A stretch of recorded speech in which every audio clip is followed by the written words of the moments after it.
Mais là, pour le moment de cette compréhension, à ce moment-là, comprenez que l'amortissement, c'est une dépense, un petit peu comme une charge. Hein. On va voir la différence après, mais pour le moment, comprenez que c'est une dépense pour l'entreprise. Donc vous avez vos loyers, on va enlever les charges et on va enlever les amortissements. Et bien après, il va rester quelque chose, pareil, ça s'appelle l'assiette, et là, on va venir appliquer un impôt, un taux d'impôt. Alors, première des choses, c'est que ce taux d'impôt-là, ben, il n'est plus de 47,2, un TMI plus CSG. Non, là, on est en société, donc on est imposé à l'IS, impôt sur les sociétés, et le taux, il est différent. Le taux, déjà, ici, il est jusqu'à une assiette de 38 000 euros, il est de 15%. Ah oui, c'est déjà plus pareil. D'un côté, on avait 47,2, et là, ici, on a 15%. Bon, ça, c'est déjà une bonne nouvelle. Mais c'est pas tout. Allez, on passe avec les chiffres, vous allez comprendre. Donc, toujours pareil, on a nos loyers de 12 000 euros. Donc c'est le même bien, hein, dans notre histoire, c'est le même bien. On a nos charges. Donc elles sont un peu plus élevées, nos charges, puisqu'on a pu faire passer toutes les charges. D'accord. Et on est venu ajouter ces amortissements. Donc là, amortissement 4 800 euros, globalement, ça fait 4% du prix du bien, pour faire simple. Eh bien, quand on va calculer notre assiette, on va faire nos 12 000 euros moins 7 200 et moins 4 800. Moins les amortissements. Moins les amortissements. Alors c'est une dépense. C'est l'équivalent d'une dépense. D'accord. Donc, ben, si on calcule l'assiette, 12 000 moins 7 200 moins 4 008, eh bien, ça fait 0. Donc, on est venu mettre l'assiette à 0 euros. Donc, tu peux payer tout le pourcentage que tu veux sur 0 euros, ça fait 0 euros. Déjà, voilà, effectivement, on va venir appliquer un pourcentage sur 0 euros, ça fera 0 euros. Mais en plus de ça, même si on avait eu à payer quelque chose, le pourcentage était à 15% au lieu des 40%. Il est vachement plus faible. Voilà. Ah ouais. Toujours est-il qu'on a fait 0 euros fois 15%, ce qui nous fait 0 euros. Ouais. Bon, ça change tout quand même. Déjà, là, je pense que vous avez compris quelque chose de bien. Là, tu viens de nous faire gagner 4 000 balles, hein, entre le régime foncier, micro-foncier qu'on a vu tout à l'heure, 4 000 euros sur nos 12 000 euros de loyer, et là, finalement, 0 euros d'impôt, donc globalement, ça fait 4 000 de gagné. C'est ça. Mais tu vas me dire, oui. Alors, comment je gagne de l'argent? Mais voilà, c'est ça. C'est impossible. Tu vas me dire, ouais, mais attends, t'as fait 0 d'assiette, t'as pas de bénéfice. 0 de résultat, ça fait 0 euros à récupérer. Voilà, du coup, c'est bien beau, je paye pas d'impôt, mais je me mets pas d'argent dans la poche. C'est ça. Eh bien, c'est pas tout à fait vrai. Parce qu'il faut bien comprendre que les bénéfices, d'accord, sont bien différents de l'argent réel qui est dans la société. Les bénéfices, c'est un résultat comptable, c'est calculé, d'accord, c'est virtuel, entre guillemets. Alors que le cash flow, c'est le vrai argent, d'accord. Donc, on va voir ça un peu plus en détail, notamment avec la notion d'amortissement, parce que vous allez comprendre que finalement, on est venu créer des dépenses supplémentaires avec les amortissements, mais cet argent-là n'a pas réellement sorti, d'accord. Donc, globalement, une grosse partie du cash flow va provenir de là. Voilà. Donc, c'est pas parce qu'on a fait 0 euros de bénéfice et donc on n'est pas imposé qu'on n'a pas fait de cash flow. C'est ça qu'il faut retenir. C'est important. Donc, oui, on fait du cash flow même si on n'est pas imposé. Donc, le bénéfice, il est calculé par notre comptable. Hein, on l'a dit tout à l'heure, le comptable qui fait bien son travail, il compte. Lui, il va calculer finalement un résultat officiel, un peu virtuel. Alors que le cash flow, ici, donc c'est l'argent qu'on a dans la poche, l'argent qui reste en réel dans la société. Hein, celui-là, il n'est pas dans notre poche, il est dans la poche de la société, hein, d'accord. Ça, c'est important. Donc, il est sur le compte courant de la société. Il reste de l'argent à la fin de l'année, alors qu'on a fait ce 0 euros de résultat final. C'est ça. Donc ça, c'est quand même assez intéressant. Tu vas nous expliquer le mécanisme de l'amortissement tout à l'heure et pourquoi ça nous permet d'avoir du cash flow. Ok. Donc passons maintenant à... on a vu le foncier d'un côté, on a vu le pro et la SCI à l'IS de l'autre. Ce que tu viens de nous expliquer, d'ailleurs, le fonctionnement que tu viens de nous expliquer, ça marche pour tous les régimes pro. Hein, finalement, la SAS, je pense en particulier. On est passé où là? J'attaque le LMNP directement. D'accord. Maintenant, on passe au LMNP. Alors, LMNP. LMNP, la première chose à dire, c'est que vous êtes en nom propre. D'accord. C'est un peu comme tout à l'heure le régime foncier. La différence, c'est que là, on fait du meublé. D'accord. C'est important. C'est important. Parce que LMNP, loueur meublé non professionnel, ah oui, il y a meublé dedans. Ça veut dire que vous ne pourrez pas bénéficier de ça si vous faites de la location nue, et inversement, si vous faites de la location nue, de meublé, eh bien, vous serez ici, en nom propre. Alors, on a vu tout à l'heure en régime foncier, le régime micro, le régime réel, il y a la même chose, au LMNP, c'est simple. La différence qui va se passer, c'est que lorsque vous êtes en micro, LMNP, micro-BIC, on appelle ça, eh bien, l'abattement, il n'est pas de 30%, comme on l'a dit tout à l'heure, mais là, ici, il est de 50%. D'accord? Donc c'est déjà mieux. Hein, c'est-à-dire que lorsqu'on va avoir des loyers, ben, on va en enlever la moitié, et l'assiette sera de la moitié des loyers. D'accord. Par contre, le taux d'imposition, lui, il n'a toujours pas changé par rapport au régime foncier. C'est toujours la TMI, la CSG qui nous a expliqué. C'est ça, donc TMI plus CSG, dans l'exemple avec une TMI à 100%, ça fait du 47,2, donc c'est toujours un taux élevé. Très bien.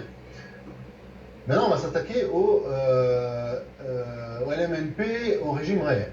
Bien. Donc là, on a nos loyers et on a les charges. Et là, ben, c'est un peu comme tout à l'heure à la SCI, on a toutes les charges. Hein.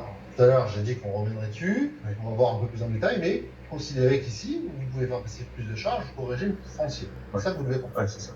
Et surtout, c'est là la chose la plus importante, c'est qu'on va pouvoir faire passer les amortissements, comme en CILIS. D'accord? Donc ici, là, on va pouvoir bénéficier d'amortissements comptables, d'accord, dans le calcul de notre fiscalité, lorsqu'on est en LMNP, au régime réel créatif. Donc c'est d'accord, ça c'est super important, hein, parce que tu nous as expliqué que c'est de là que venait notre cash flow tout à l'heure. En quelque sorte.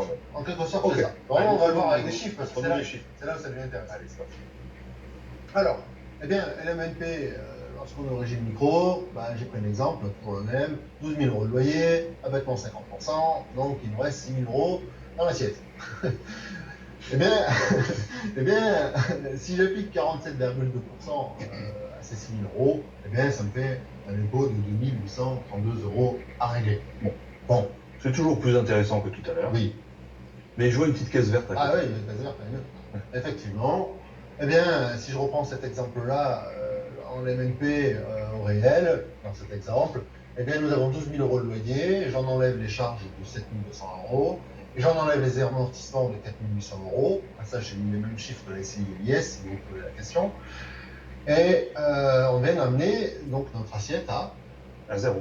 À zéro. Et oui. Je détaille pour ceux qui auraient peut-être du mal un peu à suivre. 12 000 € moins 7 200, moins 4 800, eh bien, ça fait 0 €. Et je vais appliquer mes 47,2% de taux d'imposition. Grosse imposition. À ce 0 €. Voilà, grosse imposition, mais sur zéro. Exactement. Donc ça fait toujours zéro. Ça fait toujours 0. Ok, c'est intéressant ça. Voilà. Ok, bon, on a maintenant une vue assez globale. Exactement. Alors justement, pour en avoir une vue globale, eh bien, je vous l'affiche, hein, globalement, c'est exactement tout ce qu'on vient de voir sur une seule slide, finalement. Donc on voit que si on veut commencer à optimiser les choses et qu'on veut payer 0 € d'imposition, on voit qu'il y a deux choix qui sortent du lot finalement. Hein, même si on n'est pas obligé de partir sur ces deux choix-là, il peut y avoir des stratégies particulières, mais globalement, on voit que le LMNP au réel est pas mal, et on voit que le SCI et l'IS au réel est pas mal. Ouais. Bon, ben oui, globalement, qu'est-ce qui nous a amené là? C'est le fait de passer au régime réel, pour mettre nos charges, de le calculer, hein, et les amortissements. Globalement, c'est ça qui nous a amené ici. Ouais, d'accord. Alors j'ai dit qu'on avait parlé des charges. Alors explique-nous tout. Bon, alors les charges déductibles. Régime foncier, je vous ai dit qu'on allait faire passer pas mal de choses, mais qu'on ne peut pas tout faire passer. Alors qu'est-ce qu'on peut faire passer? Eh bien, on va pouvoir faire passer des travaux, d'accord? C'est quand même quelque chose de bien, ça, de pouvoir faire passer des travaux. Oui, c'est clair, dès qu'il y a une réparation à faire, on sait que bah, ça coûte au propriétaire. Exactement. Ça coûte, bon bah c'est bien de pouvoir le faire passer dans les charges. On a vu que les charges, elles nous font diminuer l'assiette. Exactement. C'est intéressant. Alors on va pouvoir faire passer les travaux d'entretien, les travaux de réparation, mais par contre on ne va pas pouvoir faire passer les travaux d'agrandissement, par exemple, de construction. Là, il y a certaines limites que vous ne pouvez pas faire. D'accord? En revanche, vous allez pouvoir faire passer d'autres choses. Alors, on a vu certains types de travaux, on va pouvoir faire passer des frais qui sont liés au crédit, les intérêts, frais de dossier, les frais de garantie. Bon. Tous les frais, effectivement, tout ce qui n'est pas de l'amortissement du capital. Oui, alors ça, vous pouvez pas, bien évidemment, ça, vous pouvez pas. Puisque le bien, après, il est amorti. Mais tout ce qui est, tous ces petits frais là, qui nous embêtent, hein, on va dire ça comme ça, les intérêts, on sait que les intérêts, ça représente vite des grosses sommes, mais ça passe dans les charges. Ok, ça c'est cool. Après, on va avoir tout ce qui est frais d'assurance, propriétaire non occupant, l'assurance du crédit, et puis d'autres assurances pour ceux qui souhaitent, de type loyer impayé, etc. Voilà. D'accord. On va pouvoir faire passer la taxe foncière. C'est pas négligeable non plus, c'est vrai. frais de gestion au besoin, Si tu fais gérer ton bien, Exactement. effectivement. les charges de copro non récupérables, Ok, et éventuellement comptable si tu veux passer par le comptable. d'accord. Sachant que c'est pas du tout obligé. Donc, Clair. moi j'y pense. Non, non, c'est clair. Bon, globalement, quand même, là, j'ai l'impression qu'on peut faire passer énormément de choses. C'est déjà très intéressant, c'est assez génial. Ça représente un peu tout ce qui nous permet de faire tourner notre bien, finalement.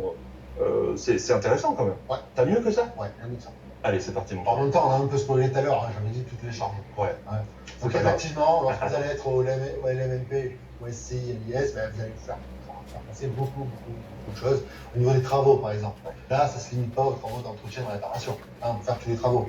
D'accord. Si Donc, on fait des arrondissements de la construction, il n'y a pas de problème. Voilà, les combles aménageables qu'on aménage, justement, ça passe par là. Alors qu'en foncier, ça passe pas. Exactement. Ok. On va pouvoir ajouter les frais de notaire. Ah ouais, là non plus, c'est pas négligeable. Ouais. Ah. On n'y avait pas pensé à ça avant. C'est vrai que j'ai pas écrit, enfin si je l'ai écrit, mais je l'ai pas dit. LMNP SCI, tout ce qu'on a vu avant, et on peut le faire passer, plus ce qu'on est en train de dire. Hein, Oui, voilà. Donc c'est-à-dire que les frais de notaire, c'est en plus de ce qu'on avait dit tout à l'heure. Oui, tout à fait. Donc les frais d'agence, c'est aussi que ça nous embête un peu en général, les frais d'agence, parce que c'est de toute façon, il faut les payer, mais on va dire en général, c'est pour le vendeur. C'est pour l'acheteur, donc tu te payes un petit 10, 20, 30 000, 40 000 suivant le cas. On voit que finalement, hein, sur tes notaires, fait d'agence, c'est quand même un gros billet là quand même. Ouais, c'est un gros paquet. Ouais. C'est un gros paquet qu'on n'avait pas en foncier, qu'on a uniquement en LMNP ou en SCI. Ouais, alors, on va pouvoir faire aussi passer des frais qui sont liés finalement à l'exploitation de notre société ou du LMNP. Ça va être par exemple les frais kilométriques, vos factures de téléphone, éventuellement des formations, des livres, voilà, ça vous allez pouvoir les faire passer en charge. Ah oui, parce que c'était nécessaire pour faire votre location, pour faire vos investissements. Voilà. Ouais, c'est ça. Alors, on pouvait voir les charges. Alors si bien sûr vous voulez aller plus loin, vous pouvez aller sur le BOFIP, aucun problème, vous allez trouver les informations détaillées sur l'ensemble des charges que vous pouvez faire passer. Ok. Alors, on a vu déjà, donc les charges, c'est quand même un gros morceau. Ouais. C'est ce qui nous fait déjà, finalement, ce qui nous permet de faire baisser l'assiette. Et il y a un autre truc donc, qui nous fait baisser l'assiette, qui nous a parlé de l'amortissement. Exactement, on a vu qu'il y avait deux choses qui faisaient baisser l'assiette, la charge et les amortissements. Je dis que je vous expliquerai plus en détail c'est quoi l'amortissement. Allons-y. Alors, je vais vous faire simple. Ouais, alors, je vais vous faire simple. C'est quoi l'amortissement? Déjà, on est à un amortissement comptable. D'accord? Globalement, il faut comprendre que un objet, un bien, s'use avec le temps, perd de la valeur avec le temps. D'accord? Moi, j'aime bien prendre un exemple avec un ordinateur, c'est visuel, et puis pratiquement tout le monde a un ordinateur, vous visualisez ce que c'est. Eh bien, si je prends un ordinateur, vous comprenez bien qu'il s'use dans le temps, d'accord? Dans 10 ans, un ordinateur, il est un peu obsolète, même s'il marche encore, il est un peu obsolète. Bon, très bien. On comprend que ça, un objet perd de la valeur dans le temps. Eh bien, l'État en tient compte. D'accord? Concrètement, un ordinateur qui sera, par exemple, amorti sur 3 ans et que j'aurai acheté 1000 €, eh bien, comptablement, je dis bien comptablement, l'ordinateur va perdre de valeur de 333 € par an. J'ai dit pourquoi? Parce que j'ai dit que ça amortissait sur 3 ans. Tous les ans, il va perdre un tiers de sa valeur. Il valait 1000, et bien, fin de la première année, il ne vaut plus 1000. Comptablement, il a perdu de la valeur, et il vaut donc 666 €. Il a perdu un tiers de sa valeur. Au bout de la deuxième année, il a perdu 2 tiers de sa valeur, et au bout de la troisième année, il a perdu toute sa valeur. D'accord? Il ne vaut plus 1000 €, il vaut 0 € dans la société, il vaut 0 €. Vous avez perdu 1000 € sur les 3 ans. Mais l'ordinateur, lui, il est toujours là physiquement, d'accord? Et il marche encore. Il y a de fortes chances qu'il marche encore. Donc, ça veut dire que comptablement, on a perdu la valeur de l'ordinateur, mais l'ordinateur, il est encore là. Ouais. Est-ce que tu dois le mettre à la poubelle? Ah, s'il fonctionne encore, non. Eh non, tu le gardes. Tu le gardes, tu as le droit de l'utiliser, évidemment. Évidemment, tu as le droit de l'utiliser. Voilà. Donc, on vient de voir que finalement, comptablement, on avait réussi à créer une perte, mais l'objet est toujours là. Mais concrètement, sur mon assiette, sur mes impôts, ça change quoi? Ah, sur l'assiette, eh bien, tu es venu faire une perte comme si c'était une charge. Donc c'est comme si j'avais dépensé, en fait. Oui. C'est ce qu'on a vu dans le grand tableau que tu nous as montré. C'est comme si on avait dépensé cet argent-là. Exactement. Si je prends l'exemple de l'ordinateur que je viens de citer, eh bien, chaque année, j'ai mis une charge de 333 €. C'est pas une charge, c'est un amortissement, mais c'est comme, considérez-le comme une charge de 333 € sur cet exemple de l'ordinateur, bien sûr. Donc effectivement, pour résumer, l'État il nous déduit de notre assiette tous les ans l'équivalent de l'amortissement, les 333 € pour l'ordinateur, mais c'est aussi quelques centaines d'euros pour une bétonnière, pour un maçon. Ça marche vraiment pour tous les métiers, toutes les entreprises. C'est tout ce qui est l'outil de travail finalement de l'entreprise. C'est ça. Il vient nous déduire de notre assiette ce prix-là, ces euros, pour qu'on puisse finalement mettre de côté, les remplacer plus facilement parce qu'ils s'usent. C'est un peu l'idée. C'est l'idée, voilà, c'est ça. Ouais. Alors, là, on a parlé de l'ordinateur, mais bon, on va quand même parler immobilier. Hein. Alors, dans l'immobilier, alors, effectivement, si, dans l'immobilier, il y a un ordi parce que tu t'en sers pour faire des recherches. C'est vrai, tu pourrais très bien faire passer un ordinateur, effectivement, en amortissement et avoir acheté cet ordinateur-là avec la société. La SCI, par exemple. Ouais. Tu peux le faire. On a dit qu'on parlait de l'immobilier. Là, j'ai donné l'exemple avec l'ordinateur, mais on comprend bien quand même que l'ordinateur, il s'use. Dans 8 ans, dans 10 ans, pour le coup, il y a plus forte chance que tu le foutes à la poubelle. C'est probable. Bon, un bien immobilier, dans 3 ans, non, on ne va pas le foutre à la poubelle. Même dans 20 ans, tu ne vas pas le foutre à la poubelle. Bah, j'espère même qu'il va valoir plus, finalement. En plus, effectivement. Bon, eh bien, avec un bien immobilier, c'est la même chose. Le bien immobilier, on va considérer qu'il s'use et que tous les ans, il perd de la valeur. D'accord ? D'accord. Alors là, pour l'ordinateur, j'ai dit 3 ans. Pour le bien immobilier, c'est plus complexe que ça. C'est qu'il y a différentes composantes dans un bien immobilier et tout ne s'use pas avec la même vitesse. Vous comprenez bien que le gros œuvre, les briques, etc., ça ne s'use pas de la même manière que la peinture. Ouais. Voilà. Ouais. Donc bon, on ne va pas rentrer dans les détails, c'est ce qu'on appelle les amortissements par composante. Voilà. Sachez que ça existe. D'accord, on n'a pas besoin de rentrer en détail là-dessus, c'est complètement inutile, mais chaque composante a sa propre durée de vieillissement finalement, et finalement on fait la moyenne de tout ça, et ça donne un taux général finalement. Voilà. Oui, la moyenne, hein, tu nous l'as cité finalement tout à l'heure dans les chiffres, c'est à peu près 4%. 4% par an, ça fait un amortissement sur 25 ans. Ça peut être un chiffre intéressant à garder en tête. Tu peux le garder dans tes projections. En fait, je vais répondre à une question qui vient de tomber de Brigitte, qui demande qui fixe le montant et la durée de l'amortissement. D'accord. Alors, justement, donc, il est fixé déjà par les différentes composantes qui composent le bien immobilier. Donc après, toute la valeur du bien, il vaut, mettons, 100 ou 120 000 €. Il est composé de plusieurs composantes. Tu viens de nous parler des briques et de la structure. Il y a le terrain. Le terrain, il a une particularité. Eh oui. Parce que le terrain, finalement, lui, il part. Non. Tu as acheté une propriété, tu as acheté un bout de terrain. Donc ça, c'est effectivement la seule partie qui ne s'amortit pas. Non, lui, tu n'amortis pas le terrain. Parce qu'on estime qu'il ne s'use pas, puisque c'est des mètres carrés au sol. Et par contre, tout le reste, effectivement, il y a des différents taux. Comment ils sont fixés, ces taux? Alors, on va dire que l'État te donne un guide. Il te dit, voilà, pour ta peinture, la durée d'amortissement que tu peux appliquer, c'est de temps à temps. Maintenant, il te donne une fourchette. Voilà. Le plus simple est de respecter cette fourchette, comme ça tu ne prends pas de risque finalement. Oui. Mais globalement, tu as le droit de venir jouer sur ton curseur. Hein. Voilà. Oui, tu peux considérer que ta peinture elle est de extrêmement bonne qualité, donc elle va durer 15 ans, alors que je pense que c'est dans le BOFIP, mais l'État, le fisc, te dit normalement un amortissement d'une peinture c'est entre 3 ou 6 ans. C'est ça. Bon, effectivement, si toi tu dis non, c'est 15 ans, il faudra le prouver, il faudra l'avancer techniquement. Je pense que c'est pas une bonne idée de jouer à ça. Non, c'est ça. Et finalement, quand tu as un expert comptable, c'est bien aussi de s'appuyer sur lui, il va t'orienter sur des choix. Et ça, c'est la deuxième réponse, effectivement. C'est finalement le travail de ton expert comptable. Mais attention, on l'a dit tout à l'heure, celui qui dirige le bateau, c'est vous. Oui. Donc sachez toujours comment ça fonctionne derrière, parce qu'il y en a qui s'en veulent pas. Ils mettent des durées qui les arrangent, parce qu'ils ont toujours fait ça, et c'est pas forcément optimum. Oui. Voilà. Même on a déjà vu des cas hors la loi. On avait vu des cas où tout était passé à 25 ans ou à 20 ans, je ne me souviens plus. Mais attends, mais t'as pas le droit de le faire.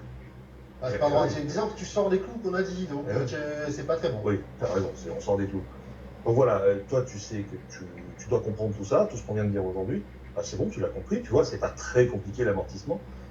Tu dois comprendre effectivement qu'il faut aussi vérifier, il faut aussi checker un petit peu ce qui se passe au moins dans tes livres de compte, puisque c'est ce qui va être présenté aux impôts. Donc voilà, tu y fais un peu attention. Alors je vais juste conclure sur l'amortissement. Globalement, avec le bien immobilier, tous les ans, d'accord, on est venu déclarer une perte d'usure sur ce bien immobilier, d'accord, sur une vingtaine d'années, pour faire simple, mais au bout de 20 ans, votre bien, vous l'avez toujours. Ouais. Vous l'avez toujours. Voilà, donc en fait, on est venu Oui. diminuer l'assiette avec des amortissements, mais au final, le bien, on l'a toujours. C'est ça qui compte. Ouais, c'est ça. Et clairement, tu vas refaire la peinture, mais les murs, tu les reconstruis pas même tous les 20 ans. Bon, ben voilà, les Ok, amortissements. on a fait un tour sur les amortissements. Merci Ben, c'était assez clair, ça me semble assez clair. Alors là, je passe rapidement les slides, parce que Oui, tout c'est- simplement, en c'est- fait, c'est ce que tu c'est viens de dire. tout ce que je viens de vous expliquer. Voilà, si tu as des questions sur les amortissements, si tu as des questions sur les charges, on pourra les revoir à la fin de la séance, à la fin de l'atelier. On aura le temps, hein, on a prévu un temps de questions-réponses. Là maintenant, on va voir la plus-value. La plus-value, c'est un gros sujet aussi. Parce qu'on a encore pas mal de choses à voir ensemble. Ouais, c'est ça. Alors, plus-value, c'est super important qu'on parle de ça. Parce que là, on a commencé à parler régime foncier, SCI, LMNP. Bon, mais il y a des petites différences. D'accord. Sachez que, globalement, en SCI et l'IS, vous êtes assujetti à ce qu'on appelle la plus-value des professionnels. Alors que lorsque vous allez être au régime foncier et en LMNP, et c'est là la grande différence, c'est que vous allez être au régime sur le régime des plus-values des particuliers. D'accord. Et notamment, bon, je pense que ça ne vous choque pas au régime foncier d'être au régime des plus-values des particuliers. Bon. Mais le LMNP, on a quand même vu qu'il bénéficiait des amortissements. Ouais, lui, il s'approche. Et pourtant, il n'est pas sur le même type de plus-value. Bah ouais. Quand même, il a du bol, il a du bol, celui. Bah, il a du bol ou pas, on va voir juste après. Ouais, parce que d'accord. plus-value des particuliers. Plus-value, bon, je pense que je vais pas apprendre grand-chose à quelqu'un. C'est le prix de vente, moi, le prix d'achat. Ça représente la plus-value. Ça, c'est le concept, ouais, effectivement. Mais lorsque vous êtes en particulier, vous allez être imposé. À moins que ce soit votre résidence principale, mais sinon, vous allez être imposé sur ce montant de plus-value. Ok, rien de compliqué. Mais ce montant-là, le taux d'impôt, en fait, il est dégressif. D'accord. Il diminue en fonction du temps de possession de ce bien. Globalement, à partir de la 6e année, ça se met à descendre. Hein, et puis ça s'annule, ce taux-là, il vient s'annuler au bout de 30 ans. Bon, très bien. On ne va pas rentrer en détail là-dessus, c'est inutile. Moi, ce que je veux que vous compreniez, c'est que finalement, lorsque vous êtes en particulier, le taux d'imposition, le montant d'impôt que vous allez devoir sur cette plus-value, il va diminuer avec le temps. D'accord. Je ne suis pas en train de parler de la plus-value en elle-même, qui, elle, risque de monter avec le temps, parce qu'on voit bien